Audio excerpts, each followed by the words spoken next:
Olá, dando prosseguimento à disciplina de Fundamentos em Delineamento Experimental, hoje vamos ter a aula 3, que vou falar sobre princípios gerais do delineamento experimental. Meu nome é Érica Hassui e essa aula faz parte do programa de pós-graduação em Ciências Ambientais da Universidade Federal de Alfenas. Dentro dessa aula, eu pretendo abordar os seguintes tópicos. Primeiro, por que devo me preocupar com o delineamento experimental? Em seguida, vou dar algumas definições sobre isso. Então, o que é uma população, unidade amostral e pseudorréplica. Em seguida, quero falar dos diferentes tipos de amostragem. Tem o probabilístico e o não probabilístico. Por que devo me preocupar com delineamento experimental? Isso é um erro muito frequente que acontece nas pesquisas, em que você não tem uma base sólida nesse conhecimento sobre delineamento experimental e nem na parte estatística. Então, você acaba ignorando essas etapas e pensando só na parte mais divertida da pesquisa, que é a coleta dos dados. Ao final de todas as coletas, aí sim que você vai pensar em como analisar estatisticamente, ou então você leva todos os seus dados para um estatístico tentar resolver todos os seus problemas como se fosse um mágico solucionando problemas.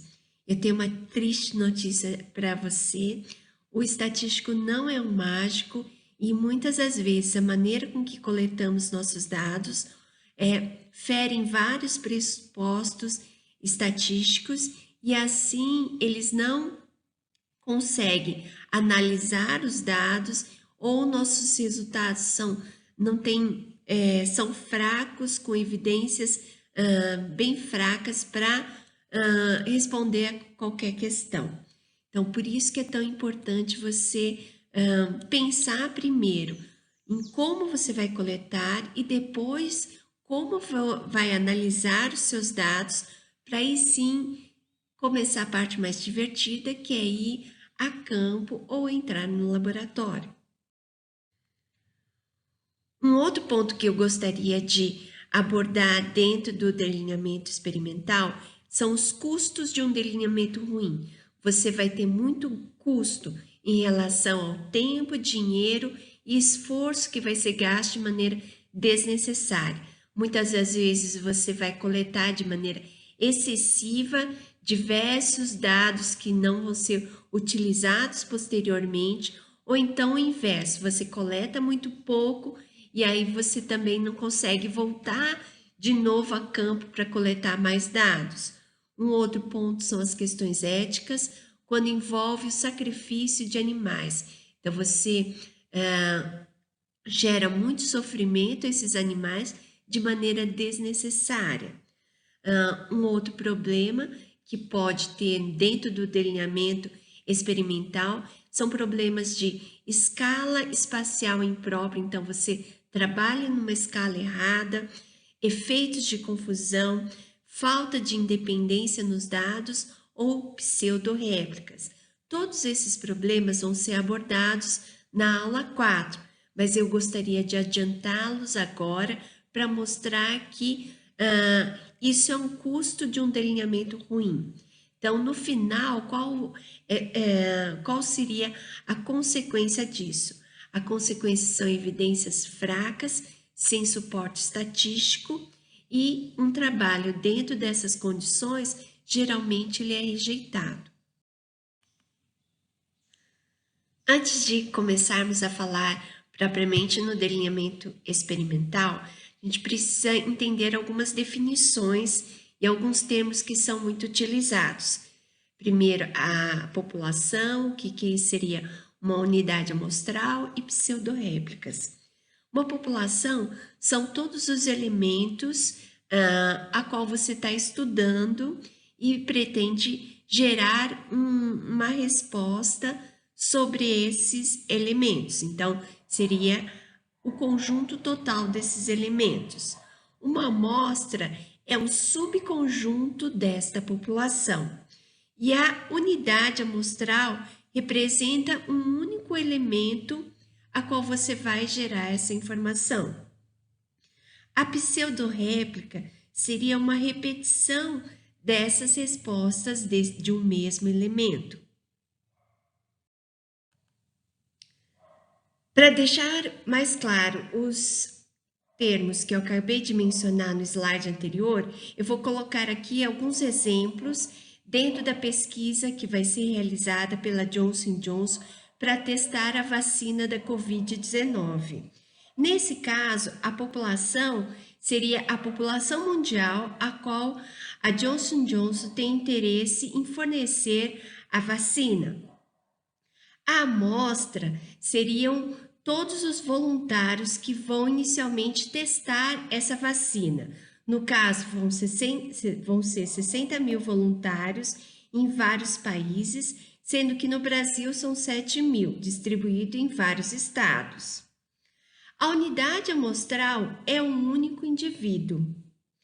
A pseudo-réplica seria a repetição do mesmo indivíduo ou da resposta desse indivíduo, como, por exemplo,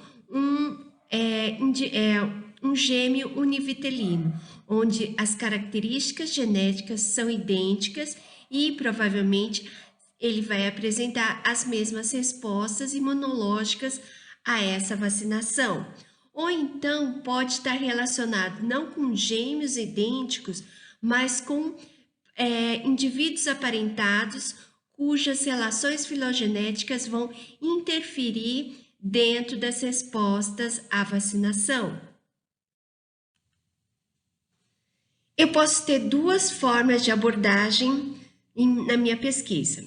Ao estudar a população, eu posso estudar uma população através de um censo ou uma amostragem.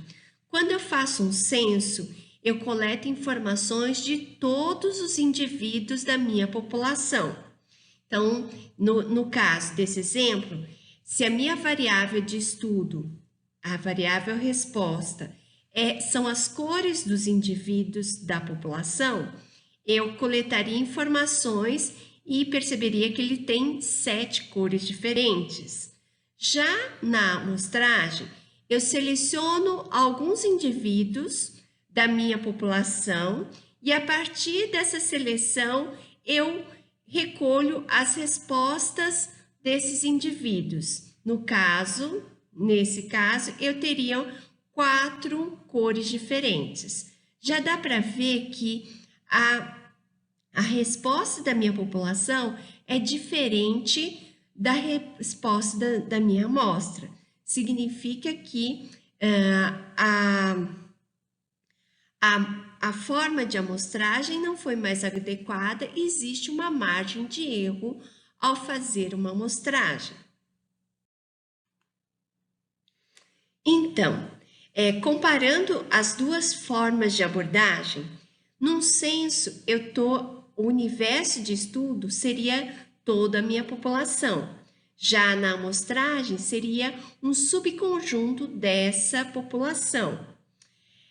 Em termos de acurácia, a acurácia do censo é perfeita, eu não tenho erros, eu vou saber exatamente a resposta da minha população. Já na amostragem, eu tenho uma certa margem de erro. Em relação ao custo de tempo, dinheiro e esforço, o censo tem um esforço muito mais alto e um custo muito mais alto. Já a amostragem, ela tem um custo inferior. O censo, ele é ideal para uma população heterogênea. Já uma amostragem, ela é melhor quando a população é mais homogênea. Tomando novamente o exemplo da pesquisa da Johnson & Johnson, qual seria a melhor abordagem de pesquisa? Um censo ou uma amostragem? Se eu realizar um censo, eu tenho uma alta acurácia e eu sei perfeitamente qual é a resposta da minha população a essa vacina.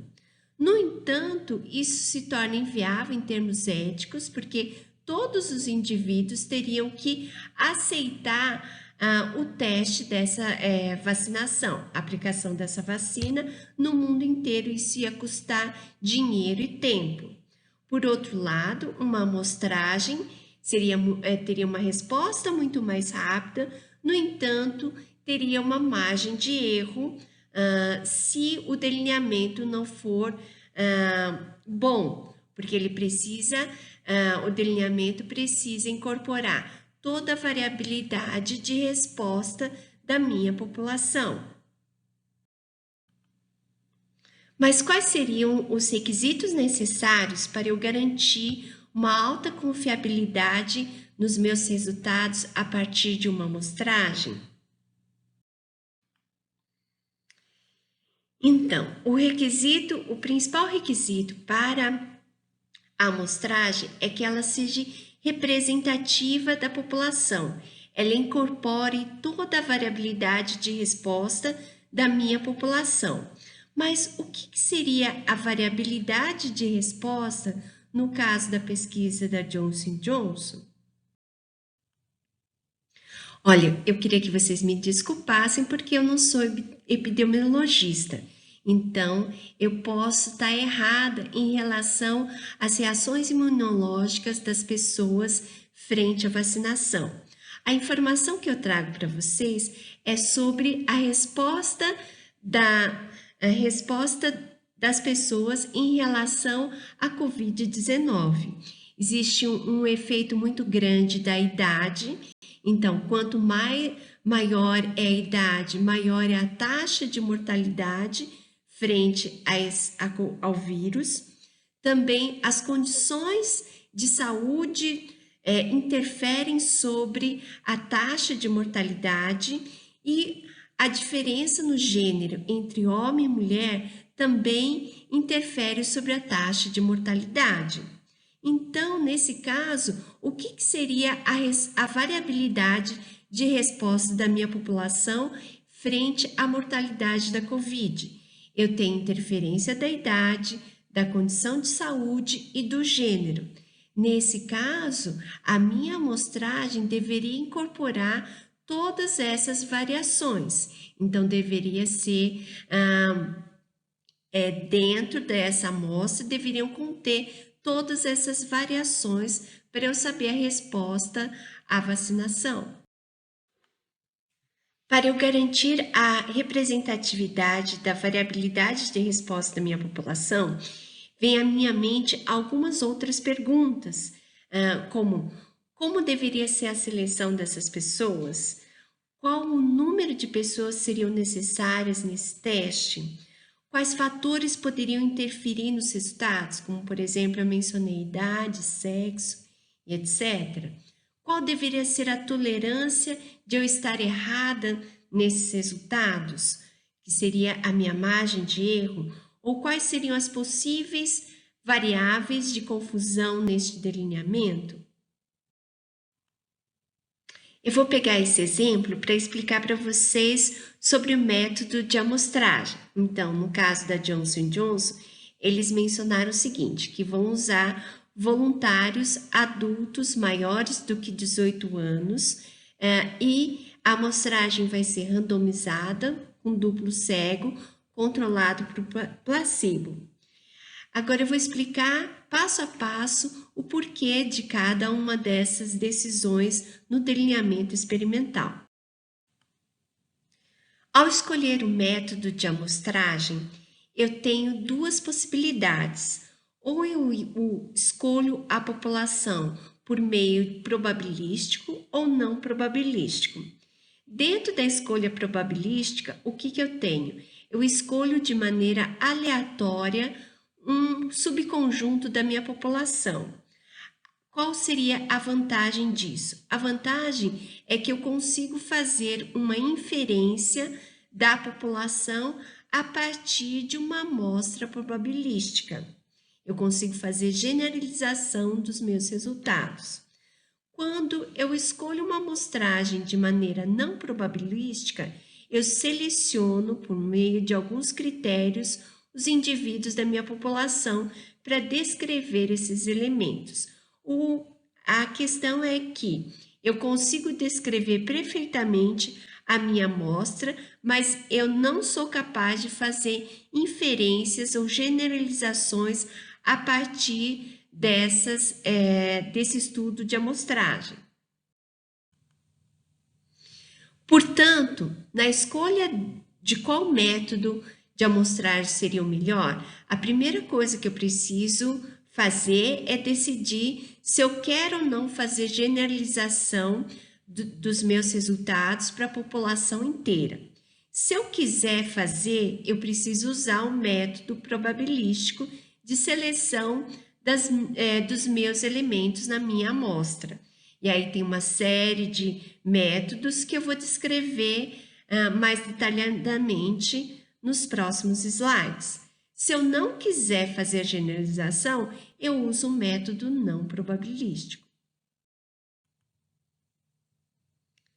A primeira forma de amostragem probabilística é a forma mais simples, que é a aleatória simples. Então, no caso, eu tenho uma população com 25 indivíduos e eu sorteio de maneira aleatória 4 indivíduos para compor a minha amostra. Nesse caso, eu tenho todos os indivíduos da minha população teriam igual chance de serem selecionados e fazer parte da minha amostra. Qual seria a vantagem? A vantagem ela é simples e ela é indicada quando a população ela é homogênea. A outra forma de abordagem probabilística é a sistemática. Na sistemática, eu estabeleço uma regra de seleção dos indivíduos. Por exemplo, nesse caso, a regra seria 1 a cada 5 indivíduos seriam selecionados. Então, todo quinto indivíduo do meu grupo foi selecionado para compor a minha amostra. Na estratificada aleatória, ela é indicada para populações heterogêneas, onde eu sei que existe uma variabilidade na minha resposta e eu quero que a minha amostra seja representativa dessa variabilidade, em igual proporção. Então, nesse caso, o que eu faço? Primeiro, eu classifico a minha população em classes. No caso, uma classe é de emoção positiva e a outra classe de emoção negativa. Em cada uma das classes, eu seleciono de maneira aleatória o mesmo número de indivíduos. Então, se minha amostra tem 4 indivíduos, eu tenho igual representatividade entre as classes, 2 indivíduos com emoção positiva e 2 com emoção negativa. Na amostragem agrupada, o que eu faço? Eu divido a minha população em grupos especialmente próximos e eu sorteio de maneira aleatória um grupo para compor a minha amostra.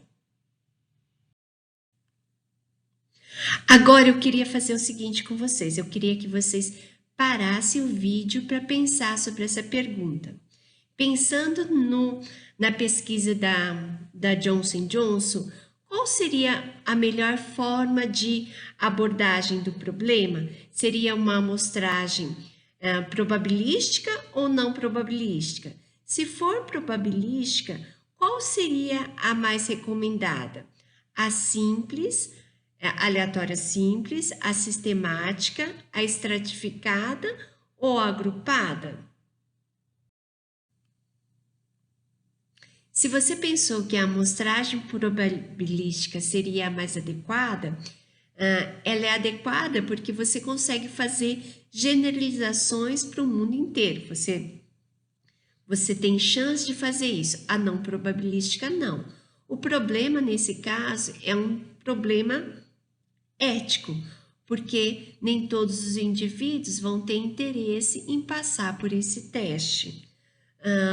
Existem alguns problemas também, por exemplo, se a amostragem for por cluster, aí você selecionaria de maneira aleatória um país e dentro desse país faria a amostragem de todos os indivíduos. Mas você tem em cada população grupos próximos espacialmente, elas seriam mais próximos também geneticamente, e isso poderia incorrer em alguns erros de amostragem, porque não incorpora toda a variabilidade genética da população mundial. Se ela for sistemática ou simples, você tem um problema de conseguir fazer isso, esse tipo de pesquisas no mundo inteiro de maneira aleatória. Então, em termos operacionais, isso seria muito difícil. A estratificada seria a melhor, porque você entende que cada país tem a sua variabilidade genética e poderia selecionar dentro de cada um país alguns indivíduos. Dentro dos métodos de amostragem, a outra opção seria a opção não probabilística. Só que eu tenho problemas de generalização. Eu vou explicar cada um deles. A primeira forma de amostragem não probabilística é por conveniência, em que você escolhe os indivíduos que vão compor a sua amostra e a escolha é a critério do pesquisador e ela geralmente é feita por conveniência, por ser mais simples, mais prático, mais próximo, tudo que tiver ao seu redor. Por julgamento prévio, o que acontece? O pesquisador, ele estabelece alguns critérios prévios e ele escolhe dentro da população indivíduos que atendem a esse critério. Então, e é um julgamento prévio que ele faz, de preferência ele sabe qual é a variabilidade da população ou qual é o grupo focal de interesse e seleciona os indivíduos com essas características.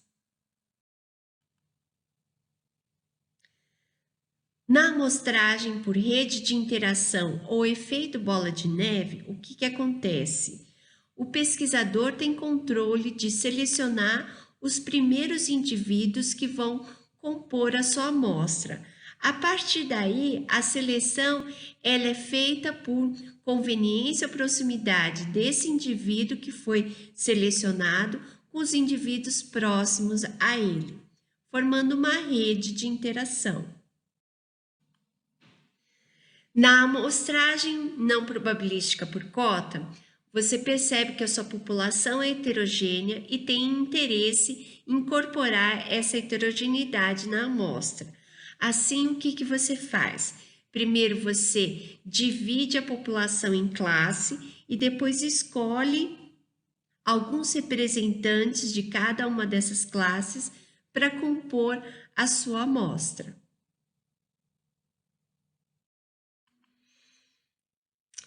O último método não probabilístico é por meio de voluntários, na qual quem seleciona as amostras são os próprios voluntários, eles que vão compor a sua amostra. Em resumo, nós temos pelo menos 5 métodos não probabilísticos e agora eu gostaria que você pensasse a respeito da pesquisa da Johnson & Johnson sobre a Covid-19. Qual seria o melhor método não probabilístico nessa situação?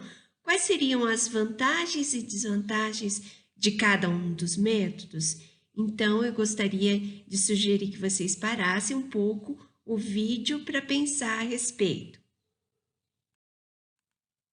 Agora eu vou mostrar a resposta, ou pelo menos aquilo que a Johnson & Johnson se propôs a fazer dentro do seu teste da Covid-19.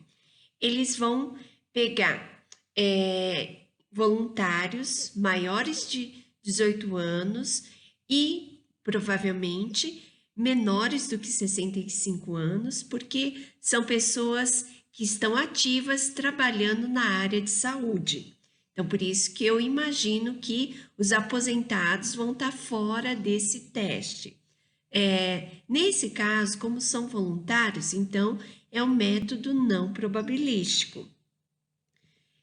Eles vão pegar 60 mil voluntários espalhados por 148 países, incluindo o Brasil.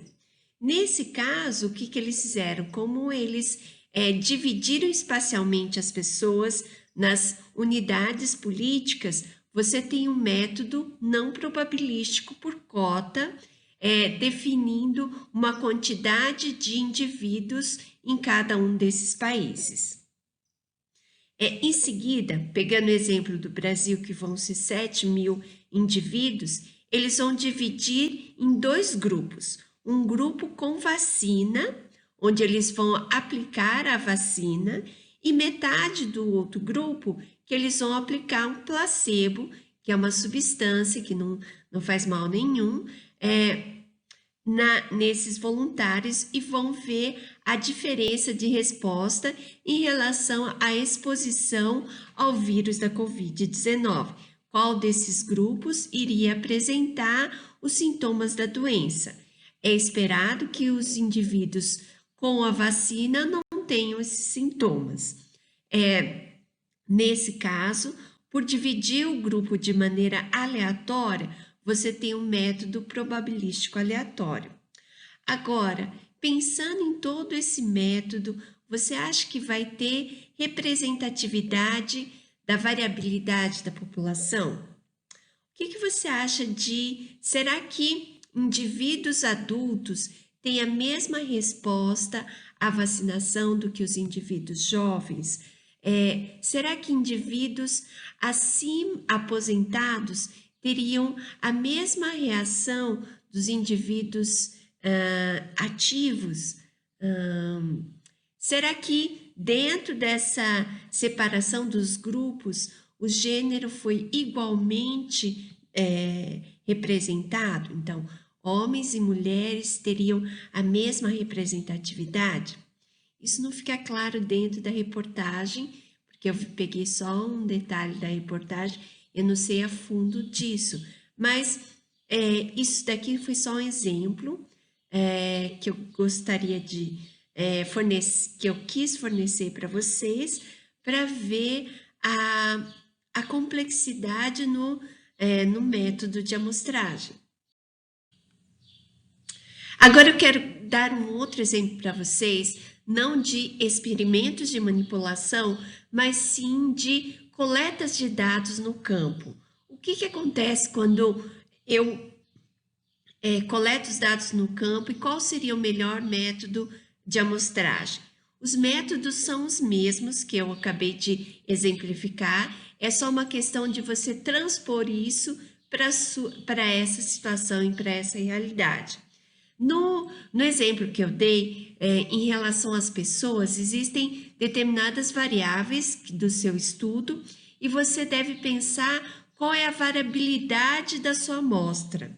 Nesse caso, quando você está trabalhando com um ambiente natural, você deve pensar em quais são as variáveis ambientais, então, quais são as condições ambientais pelas quais seus elementos sofrem variação ou são suscetíveis a esse tipo de resposta.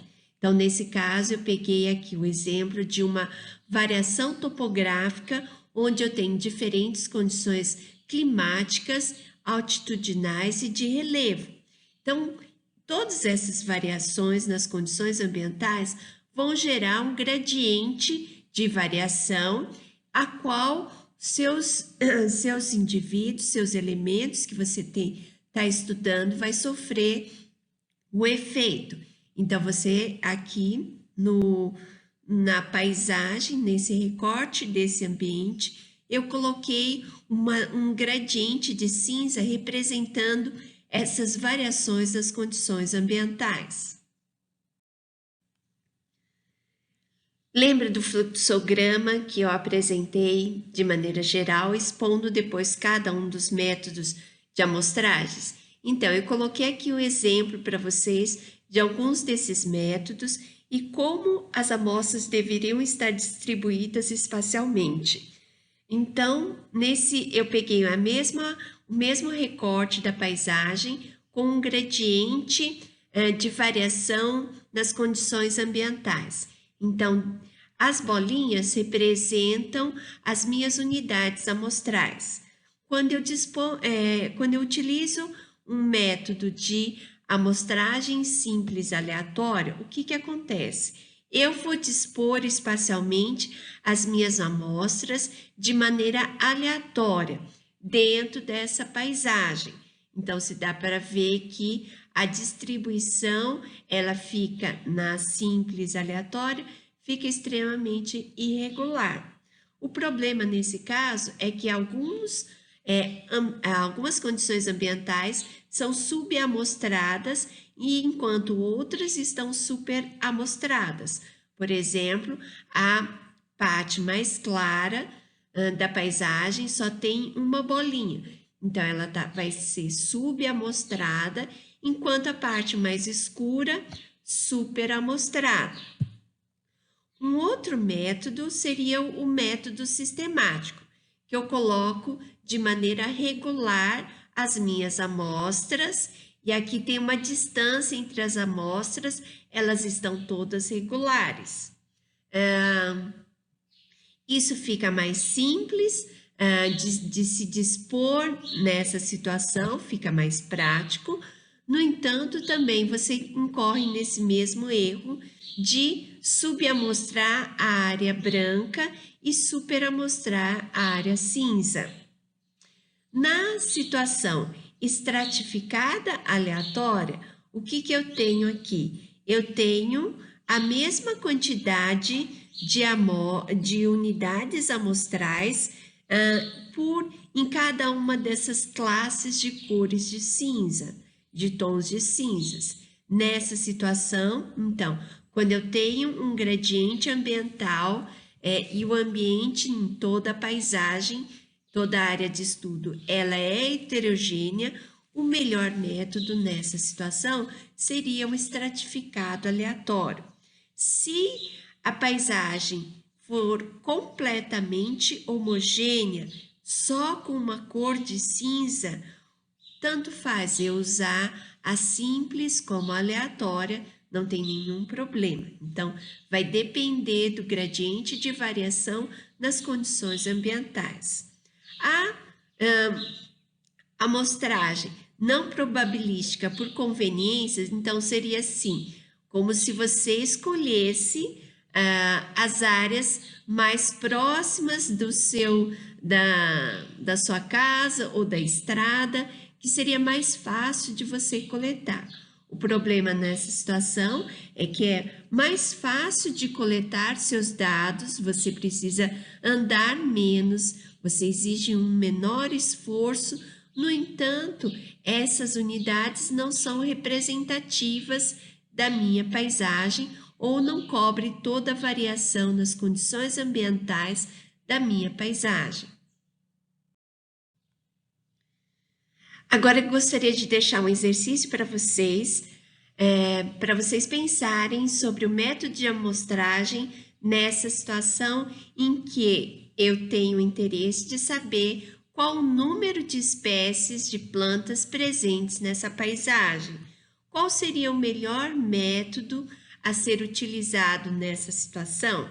Então, pare o vídeo e pense a respeito. Antes de escolher o melhor método, você precisa pensar na variabilidade das condições ambientais presentes nessa paisagem. Ela tem uma topografia irregular, por isso a condição de luminosidade é diferente em cada uma dessas faces da montanha. Também a condição de umidade relativa ela é diferente em função da topografia. Eu tenho no fundo do vale uma maior fertilidade, enquanto no topo do morro ela tem uma menor fertilidade. Todas essas condições vão acabar interferindo no número de espécies de plantas. Assim, qual seria a melhor forma de amostragem nessa situação? Agora, eu gostaria que você fizesse uma autoavaliação do seu próprio projeto em função do conteúdo teórico exposto nessa aula. Para você, o que seria uma população, uma amostra ou uma unidade amostral? Qual método de amostragem você está utilizando? Esse realmente é o melhor método de amostragem? O delineamento experimental não para por aí. Existem vários outros tópicos importantes que precisam ser estudados para definir toda a elaboração do delineamento experimental. Na próxima aula, o Flávio vai falar sobre o número de amostras que seriam necessárias, qual deve ser a tolerância de eu estar errado dentro dos meus resultados, quais são os problemas mais frequentes do delineamento experimental. Então, até a próxima. Um abraço.